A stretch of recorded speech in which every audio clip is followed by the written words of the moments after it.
All right, hi everybody. Welcome to my week 14 vlog on chapter 13. Almost at the end of this book, that's pretty exciting. So the focus question here, how are soft skills traditionally treated in grading? How is this inherited practice inequitable? And how does it neither mimic nor prepare students for professional world? Um, Sometimes colloquially called the real world, excuse me. What does feedback on soft skills look like and sound like in the real world?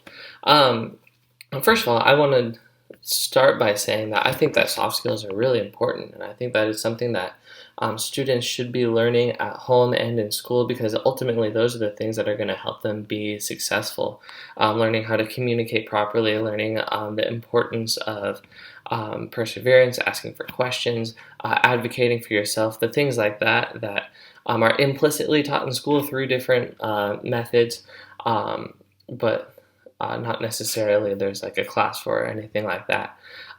So first of all, to address the question, how are they treated in grading? I think a lot of times they are included in the grade. So like, for example, something like punctuality is included in the grade if you mark students off for being tardy or turning in an assignment late, something like that.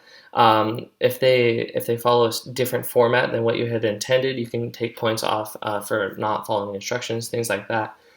So in most traditional classrooms, it is part of the actual grade. Looking at the second part of this question, how is this inherited practice inequitable? Well, I think depending on what types of what the look of your student body is, if you have a bunch of students who are from very unstable family homes, maybe they're bouncing around, maybe they're having to raise themselves, whatever the situation may be for each particular student. Maybe they didn't have somewhere where they could have learned these skills, or maybe they don't have time or the ability to practice them while they're trying to do their homework or something like that.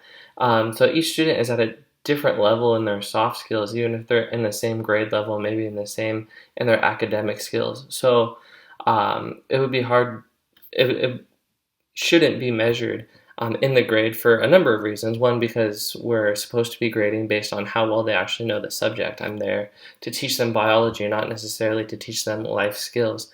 But for two, some students come in very, very mature and very able to perform all of these soft skills that the book was talking about, and some students don't necessarily. And I think that is echoed in the emboldened quote on page 214 that says, "Equitable grading distinguishes and connects the means for learning effectively, the soft skills, the practice, the mistakes from its ends, academic success, and utilizes the broad and diverse universe of feedback and consequences, of which only one part is a grade."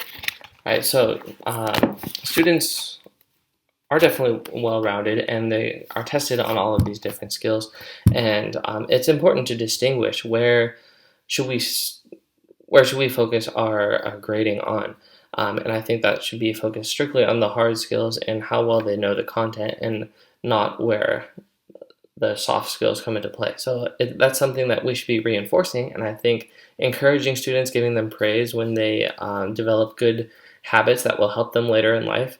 But ultimately, it's up to what do they actually know. So let's see. Do I believe that each soft skill has an equal impact on a student's academic performance, or do some soft skills have more of an impact on others? Well, I think there's definitely some that are more helpful to others, and I think it depends on the class and what is going on in that class. For example, like a literature class, it might be good it might serve students well to be able to have a group discussion and to listen and comprehend what somebody is saying and create a thoughtful response. Versus in like a science class, it may be very useful to know how to properly follow instructions when carrying out a lab procedure or something like that. So I think per student and per class, based on what their strengths are, is definitely different. And that's another reason why it's just inequitable and probably shouldn't be included in grading at all. So yeah, this is a fun chapter, and I'm excited to hear what you guys have to say about it as well.